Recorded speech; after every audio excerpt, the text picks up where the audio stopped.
கர்த்தருடைய பரிசுத்த நாமத்துக்கு ஸ்தோத்திரம். எபிரியர் 12ஆம் அதிகாரத்திலே அந்த 3வது வசனத்தை நான் வாசிக்கிறேன்.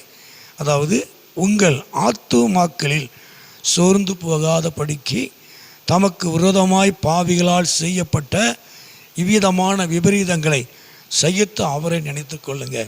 அதாவது, பாவிகளால் செய்யப்பட்ட விபரீதமான காரியங்களை சகித்த ஆண்டவராய் இயேசு கிறிஸ்துவை நீங்கள் நினைத்து கொள்ளுங்கள் என்று சொல்லி வேதத்தில் வாசிக்கிறோம்.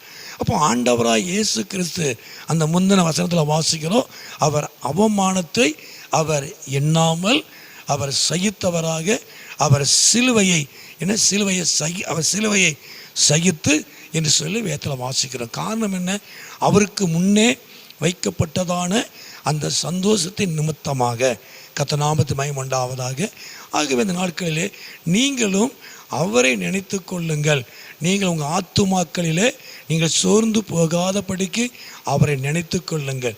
அப்போ ஏன் அப்படின்னா, நீங்கள் அவரை போல நீங்கள் சகித்தவர்களாக உங்களுக்கு வரக்கூடிய எல்லா அவமானத்தையும் நீங்கள் எண்ணாமல், எல்லா நிந்தைகளையும், உங்களுக்கு விரோதமாய் சொல்லப்படுகிற நிந்தைகள், அவமானங்கள் எல்லாவற்றையும் ஒரு பொருட்டாக எண்ணாத படிக்கு உங்களுக்கென்று உங்களுக்கு முன்னால் வைத்திருக்கிற அந்த தேவன் வைத்திருக்கிற சிலுவையினால் உங்களுக்கு வைத்திருக்கிற அந்த சந்தோஷத்தின் நிமித்தமாக நீங்கள் இவைகளை நினைக்காதபடிக்கு, சோர்ந்து போகாதபடிக்கு என்று வேதம் சொல்லுகிறது.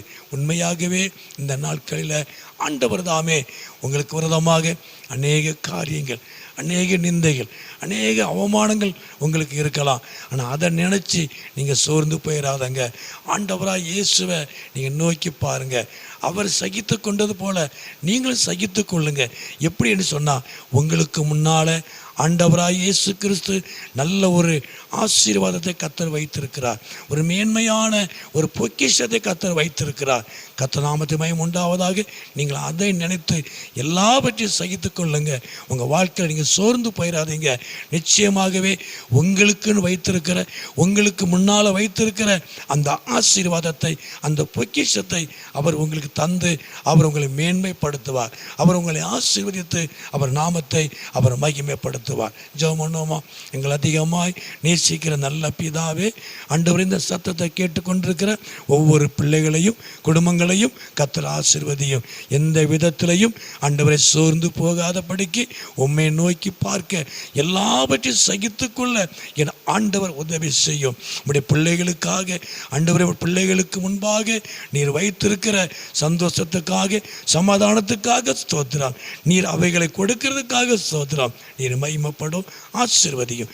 இயேசுவின் நாமத்தில் ஜெபிக்கிற நல்ல பிதாவே, ஆமேன், ஆமேன்.